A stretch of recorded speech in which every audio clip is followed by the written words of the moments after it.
정확히는 10년에 9,200억, 전세계 스포츠 역사를 새로 쓴 1조 원의 사나이 오타니 쇼헤이, 그리고 그를 완벽한 괴물로 키워낸 전설의 만다라트. 정말 위대하고 완벽한 도구죠. 당장 빈칸을 채우기만 해도 우리 인생이 바뀔 것만 같습니다. 근데 정말 이상하죠. 똑같은 표를 다운받아 똑같이 벽에 붙여두고 다짐했는데 왜 우리는 이 종이를 서랍 속에 처박아두게 될까요? 우리가 오타니 같은 천재가 아니라서? 아니면 노력이 부족해서일까요? 아닙니다.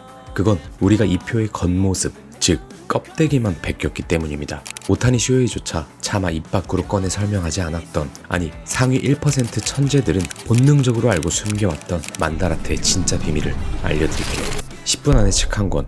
안녕하세요, 장독대입니다. 만다라트가 나쁜 도구냐고요? 절대 아닙니다. 이건 기가 막히게 훌륭한 도구입니다. 오타니 쇼헤이가 하나마키히가시 고등학교 1학년 때 작성했던 실제 만다라트를 볼까요? 정중앙에 인생의 핵심 목표 하나를 박아 넣었습니다. 8개의 구단 드래프트 1순위 지명, 그리고 이걸 달성하기 위한 8개의 핵심 요소를 주변에 적습니다. 체력, 제구, 구위, 스피드, 여기까지는 뻔하죠. 그런데 특이한 점이 하나 있습니다. 오타니는 여기에 운, 인간성, 멘탈 같은 보이지 않는 영역까지 쪼개어 넣었습니다. 그리고 이 8가지를 달성하기 위한 구체적인 행동으로 뻗어나가죠. 운을 좋게 하기 위해 쓰레기 줍기, 인사하기, 심판을 대하는 태도 등을 적어 넣습니다. 생각해보세요. 고작 10대 소년이 자신의 꿈을 위해 일상의 아주 미세한 먼지 같은 행동까지 시각화해낸 겁니다. 그리고 그는 10여 년 뒤 만화에서나 나올 법한 투타 겸업으로 메이저리그를 평정했습니다. 만다라트는 이렇게 하나의 거대한 꿈을 81개의 조각으로 해체하여 눈앞의 현실로 만들어주는 완벽한 조감도입니다. 하지만 그렇게 완벽한 도구인데 여러분의 만다라트 혹은 계획들은 왜 서랍 속에서 먼지를 맡고 있을까요?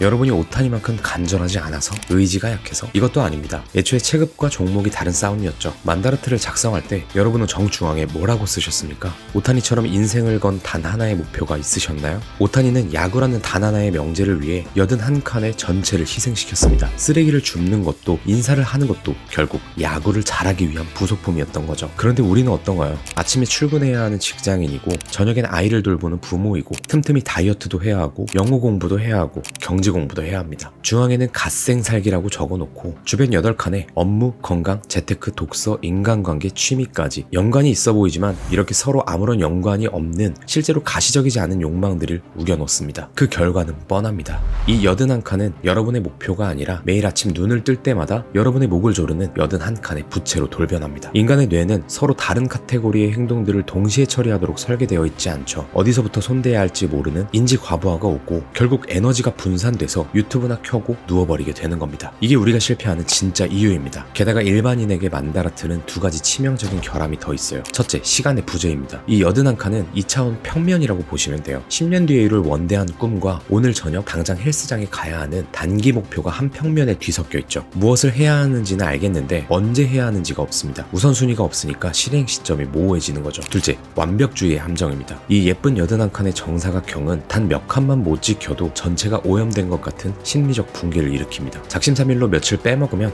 표에 구멍 났네 라며 아예 종이 전체를 방치하게 되기도 합니다. 실패에 대한 복구 시스템이 전혀 없죠. 그래서 우리에겐 초점이 분산되는 81칸의 방사형표가 아니라 시간의 흐름에 따라 앞으로 나아가는 화살표가 필요합니다. 더 유연하고 더 현실적이고 우리의 뇌가 감당할 수 있는 새로운 프레임이 필요합니다. 제가 주로 사용하는 것은 에코 트라이앵글인데요. 기존에도 이런 삼각형 프레임의 만다라트는 존재했습니다. 그러나 이 에코 트라이앵글은 작은 삼각형들마저 지금 해야 하는 액션 웨이브와 결합해 당장 이번 달 혹은 이번 주, 오늘 무엇을 해야 할지 방향을 가질 수 있다는 장점이 있습니다. 구조는 이렇습니다. 종이 한가운데 센터 에코를 적습니다. 이건 1년짜리 목표가 아닐 수도 있어요. 우리 같은 평범한 사람들은 1년 뒤에 나를 통제할 수 없습니다. 딱 90일 정도면 적당할 것 같습니다. 이번 분기 3개월 동안 내 삶에 울려 퍼질 가장 큰 메아리 딱 하나만 적는 겁니다. 그리고 거기서 삼각형 모양으로 뻗어나가는 빅3를 정합니다. 근데 왜 하필 3개일까요? 심리학에서는 인간의 단기 기억과 의지력이 저항 없이 수용할 수 있는 매직 넘버가 바로 3이기 때문이죠. 그리고 이 3개의 꼭지점은 각각 이번 달, 다음 달, 다다음 달이 될 수도 있어요. 시간을 의미하기도 합니다. 기존 만다라트가 언젠가 해야 할 81가지였다면 에코 트라이앵글은 첫 번째 달엔 이거, 둘째 달엔 이거라며 구체적인 마감 기한을 부여합니다. 막연한 다짐이 프로젝트로 변하는 순간이죠. 자, 이제 각 달의 꼭지점 3개의 스몰 에코가 나옵니다. 빅3를 위해 해야 할 3가지의 일만 적는 겁니다. 이쯤 되면 여러분께 묻고 싶은 게 있는데요. 이렇게 3개월짜리 계획을 짰습니다. 완벽하게 다 지킬 수 있을까요? 물론 가능할 수도 있지만 높은 확률로 실패하는 날이 분명히 있을 겁니다. 회식도 있고 야근도 있고 그냥 만사 귀찮은 날도 오겠죠. 제가 이 도구의 이름을 왜 메아리 만다라트라고 지었는지 아십니까? 바로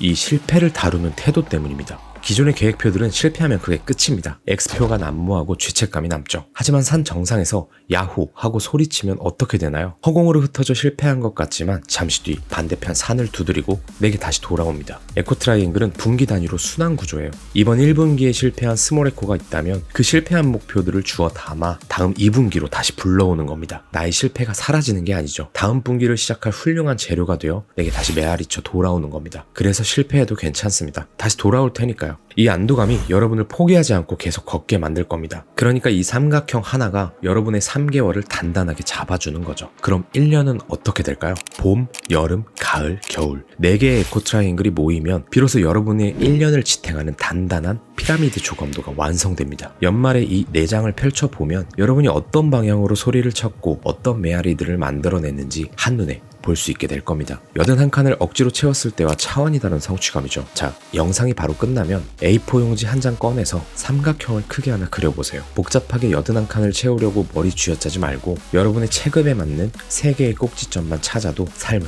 충분히 바뀔 겁니다. 제가 늘 말씀드리는 이야기지만 가장 쉬운 산을 올라보기도 전에 등산화를 사지 마세요. 헬스장에 가서 이완과 수축에 대한 이해도도 없이 스트랩을 먼저 사지 마세요. 핵심은 여러분의 작은 행동입니다. 그리고 그 행동은 어떤 도구를 쓰는지 혹은 얼마나 메모를 잘하는지가 아닙니다. 내가 얼마나 그것을 원하는가.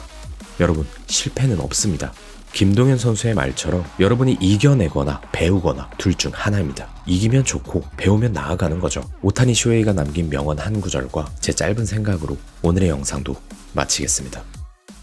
상대방의 마음을 바꿀 수는 없지만 인상을 바꾸기 위해 내가 할 수 있는 일은 있다. 상대방의 마음을 억지로 바꾸려는 것이 아니라 그가 마음을 바꿀 수 있도록 그저 내가 할 수 있는 일을 묵묵히 하는 것뿐이다. 우리가 늘 간절히 원하는 그 순간은 오늘 올 수도 있고 내일 올 수도 있으니까 결과를 완벽하게 통제하려 하지 마라. 당신이 할 수 있는 건 그저 오늘 하루 당신 스스로가 할 수 있는 작은 행동을 세상에 내지르는 것뿐이다. 명심해라. 메아리는 장애물이 없는 허허벌판에서는 절대 돌아오지 않는다. 내 앞길에 아무런 방해물 없이 그저 맑고 깨끗하게 뻗어나가는 정답 같은 소리만을 찾지 마라. 메아리는 내 앞을 가로막는 수많은 산과 거대한 장애물이라는 벽에 거칠게 부딪힐 때 비로소 더 크고 단단하게 울려 퍼져 나에게 돌아오는 법이다. 대부분의 사람들은 산 정상에 오르지도 못한다. 리프트를 찾을 것이며 더 쉬운 길을 찾을 것이며 몇 분 걸리는지 물을 것이다. 당신은 절대로 입을 열지 마라. 그냥 그 산을 묵묵히 오르고 정상에 다다랐을 때 그 거친 호흡을 가다듬고